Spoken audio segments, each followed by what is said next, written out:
দেশে জঙ্গি আছে।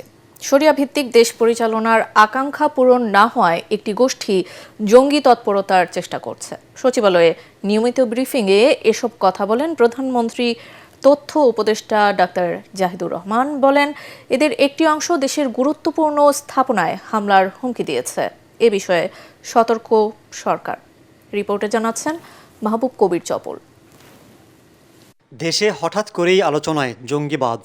জাতীয় সংসদ ভবন, বিমানবন্দর, সচিবালয়, পুলিশ সদর দপ্তর সহ গুরুত্বপূর্ণ স্থাপনায় সম্ভাব্য হামলার আশঙ্কায় সতর্কতা জারি করেছে গোয়েন্দা সংস্থা। এতে জনমনে কিছুটা আতঙ্ক দেখা দিয়েছে।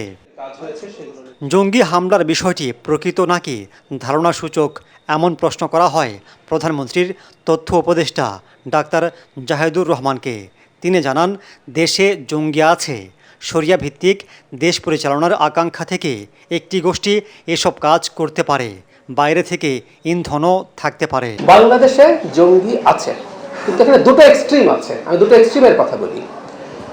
আগের সরকারের সময়, মানে আমি ইন্টারিম কথা বলছি না, তার আগের সরকারের সময় জঙ্গি সমস্যাকে যেই স্কেলে দেখানো হয়েছে, এটা তাদের ক্ষমতায় থাকার একটা ন্যারেটিভ হিসেবে তারা ব্যবহার করেছিলেন যে বাংলাদেশে জঙ্গি আছে, জঙ্গিরা সব দখল করবে, সুতরাং আমি নির্বাচন করলাম কিনা দেখার দরকার নেই, আমাকে ক্ষমতায় রাখো। That was A narrative. এটা এক্সাজারেটেড হয়েছিল ওই সরকারের সময়। বাংলাদেশে একটা পর্যায়ে মিলিটেন্সি, জঙ্গিবাদ ছিল, আছে। সেটাকে আমরা আসলে কমব্যাট করতে চাই। এবার এই সতর্কতার মানে হচ্ছে এটা খানিকটা ঝুঁকি তৈরি করেছে। প্রধানমন্ত্রীর তথ্য উপদেষ্টা বলেন, আওয়ামী লীগের সময় জঙ্গিবাদের অভিযোগে মামলা, সাজা কিংবা মৃত্যুদণ্ড হয়েছিল অনেকের। তাদের কেউ কেউ অন্তর্বর্তী সরকারের সময় জামিনে মুক্ত হন।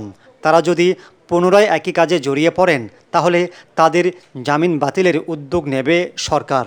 শেখ হাসিনা এই দেশটাকে এত বাজেভাবে রেখে গেছেন, এই সরকার সর্বোচ্চ চেষ্টা করলে আপনি দেখবেন সমালোচনার জায়গা তৈরি হচ্ছে।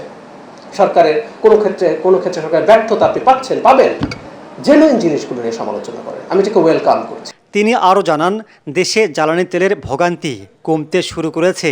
মজুদ আছে প্রায় 2.5 লাখ টন তেল, আসছে আরও 2 লাখ টন।